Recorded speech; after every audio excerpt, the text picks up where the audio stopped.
Bonjour les europhilistes, toujours Alfredo, toujours l'heure d'hiver. On enchaîne avec un autre épisode concernant l'Omega Speedmaster professionnel Moonwatch et ses consoeurs dans l'espace. Allez, c'est parti.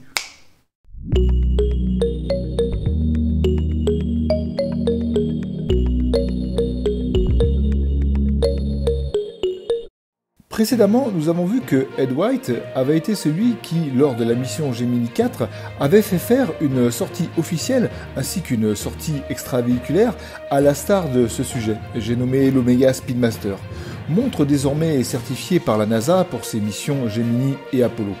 Ce qui n'empêche qu'il y a déjà de la concurrence dans l'air, man. Enfin, plutôt dans l'espace, car le 6 juin 1965, ainsi que le 21 août 1966, Charles Pitts Conrad emmènera lors des missions Gemini 5 et 11 la fameuse glycine Hermann tutoyer les étoiles et tenir compagnie à sa Speedmaster ainsi qu'à celle de ses coéquipiers.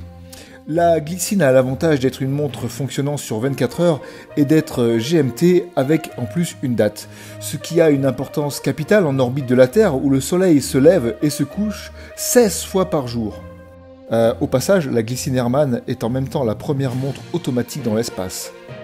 Imaginez simplement que pour Gemini 5, Pete Conrad et Gordon Cooper ont passé quand même 8 jours en orbite assis côte à côte dans un volume de cabine équivalent à une voiture sans permis. Lors de Gemini 11, la deuxième mission de Pete, on verra que le mot conquête spatiale résonne d'une façon bien précise dans la tête du cow-boy Richard Gordon, coéquipier de Conrad.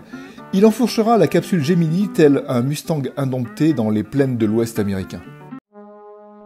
Et nous voilà revenus au mercredi 16 juillet 1969 pour le lancement de la mission Apollo 11 avec la gigantesque fusée Saturn V et Neil Armstrong, Michael Collins et Buzz Aldrin s'envolent leur Speedmaster en serrant leurs poignets dans un vacarme assourdissant faisant trembler la Terre tel un séisme jusqu'à 8 km autour de la zone de décollage. Une légende raconte que les faux plafonds de la salle de presse se trouvant à 6 km se seraient écroulés lors d'un lancement de la fusée Saturn V.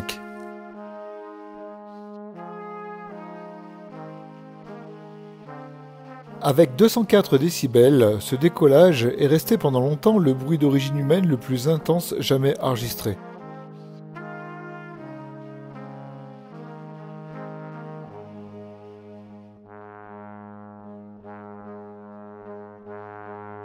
Le voyage durera 73 heures et se passera bien dans le module de commande Apollo, plus vaste que la capsule Gemini, mais dont le volume habitable n'excède pas celui d'une camionnette quand même. Arrivé en orbite lunaire, il faudra encore attendre presque 39 heures pour que Neil Armstrong pose son pied gauche dans la Lune, car ça porte bonheur. Et ce n'est pas au bras d'Armstrong que l'Omega Speedmaster deviendra Moonwatch, car figurez-vous que la Speed de Neil est restée dans le module lunaire en guise de montre de bord car la fameuse Accutron de Bulova, dédiée à cette tâche, a apparemment rendu l'âme. C'est donc Buzz en un éclair qui fera que cette Omega arborera cette inscription que tous les possesseurs de la Moonwatch connaissent bien, First Watch Worn on the Moon, soit la première montre portée sur la Lune. Oui, la première, mais pas la seule à avoir eu la chance de fréquenter la Lune, on y reviendra. Et la chance, il en faut pour la conquête lunaire, et c'est certainement ce qui a manqué à la mission Apollo 13 lors de son voyage vers la Lune. Le 13 avril 1970, 56 heures après le décollage et à 320 000 km de la Terre, un réservoir d'oxygène du module de service explose et met en péril la vie des astronautes Jim Lovell, Jack Swigert et Fred Haise. Il faudra du génie pour les ramener de cette odyssée lunaire avortée, ainsi qu'une montre capable de prendre le relais des instruments de bord, éteints pour économiser l'énergie nécessaire au retour sur Terre. Et cette montre, c'est encore la Speedmaster, en l'occurrence celle de Jack Swigert, dont le chronographe permettra de mesurer précisément les fameuses 14 secondes du fonctionnement des moteurs afin de rectifier la trajectoire qui ramènera la capsule et son équipage sains et saufs sur notre belle planète bleue.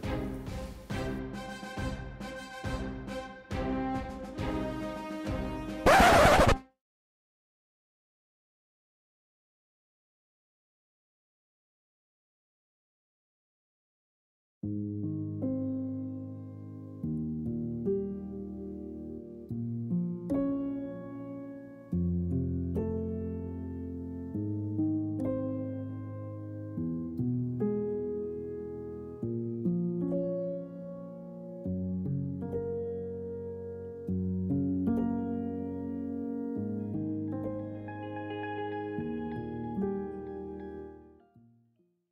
y a ceux qui ont hélas raté la Lune, et il y a ceux qui demandent la Lune depuis longtemps, à l'image de Bulova par exemple.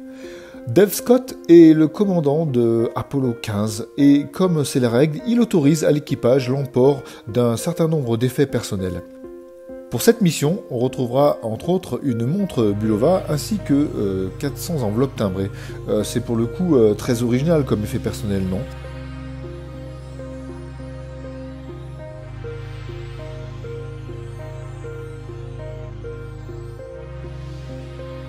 Mais hélas, on apprendra plus tard qu'il y avait un arrangement financier derrière l'affaire des enveloppes qui fit un scandale à l'époque, et que Bulova avait réussi, on ne sait de quelle façon, à convaincre Dave Scott de porter leur montre plutôt que la montre officielle lors de la sortie extravéhiculaire lunaire. Montre qui ressemble quand même très étrangement à une Omega Speedmaster, hormis le fait qu'elle soit à quartz au lieu d'être mécanique. Vous me direz ce que vous en pensez dans les commentaires.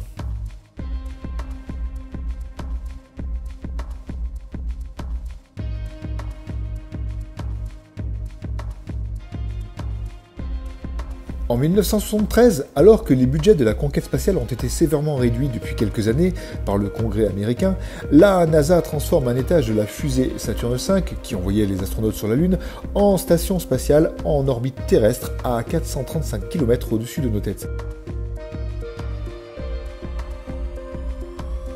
Parmi les astronautes qui vont s'y succéder, cette même année figurera le colonel William Pogge, qui fera de sa montre modèle 6139-6002 la toute première montre japonaise dans l'espace, ainsi que la première Seiko à fréquenter ce milieu hostile.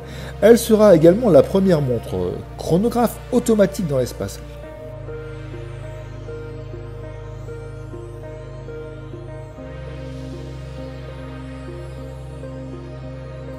William, dit aussi Bill Pogge, n'étant pas avare de records, la fera séjourner tout comme lui 84 jours, un record qui ne tombera que 20 ans plus tard. Petite anecdote, c'est lors de cette mission appelée Skylab 4 que Pogge et ses coéquipiers, qui sont Gerald Kerr et Edward Gibson, coupèrent la radio qui les relayait au Mission Control de Houston pendant 24 heures pour protester contre une charge de travail inhumaine. Ils eurent finalement gain de cause car la NASA changea leur planning et cet acte fut considéré comme la première mutinerie de l'espace. En 1975, afin d'amorcer un dégel des relations entre les États-Unis et l'URSS, la mission Apollo-Soyouz a pour objectif de faire rencontrer une équipe de cosmonautes soviétiques avec leur vaisseau Soyouz et une équipe d'astronautes américains avec leur capsule Apollo. Le principe sera le suivant, la capsule Apollo ainsi que la capsule Soyouz se rejoindront en orbite dans l'espace et s'interconnecteront via un module créé spécialement pour l'occasion. Ensuite, les cosmonautes et les astronautes se salueront dans un beau direct télévisé. Ils partageront ensemble plein de moments symboliques pour la postérité, tous équipés d'une belle Omega Speedmaster à leur poignet. Et parmi ces deux équipes, on va retrouver des personnages importants dans l'aventure spatiale horlogère, et dans l'aventure spatiale tout court d'ailleurs. Il s'agit pour commencer de Dick Slayton, qui n'est autre que le coordinateur des astronautes depuis Gemini. Et c'est lui qui avait demandé à ce qu'une montre fasse partie de l'équipement des astronautes pour Gemini et Apollo. C'est donc avec une Speedmaster que cet ancien Mercury 7 va saluer l'équipe russe composée de Kubasov et d'Alexei Leonov en personne, le premier humain à avoir fait une sortie extravéhiculaire dans l'histoire spatiale, et à l'époque il portait une Polyot Strela. Mais le réchauffement diplomatique l'a certainement fait regarder à l'ouest côté horlogerie de poignet. Car on a pu le voir porter tour à tour une Omega Constellation sur Terre, une Omega Flymaster à l'entraînement ou même en mission, et bien sûr une Speedmaster lors de ce rendez-vous mémorable. Cependant, il se dit aussi que la Flymaster fut portée pendant cet historique rendez-vous, humainement au-dessus de toute considération politique. « 」 « 」 « 」 « 」 « 」 « 」 « 」 « 」 « 」 « 」 « 」 « 」 « 」 « 」 « 」 « 」 « 」 « 」 « 」 « 」 « 」 « 」 « 」 « 」 « 」 « 」 « 」 « 」 « 」 « 」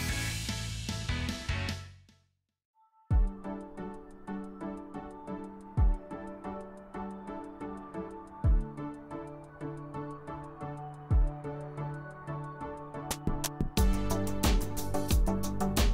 Et voilà, ce deuxième épisode concernant l'Omega Speedmaster Professionnel Moonwatch est terminé.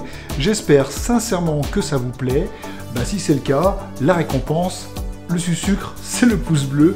Et puis éventuellement abonnez-vous si vous n'êtes pas abonné. Ça fait toujours du bien à la chaîne. Et puis si vous êtes vraiment quelqu'un de sympa, et je suis sûr que c'est le cas, partagez sur les réseaux sociaux pour faire venir des copains pour jouer avec nous.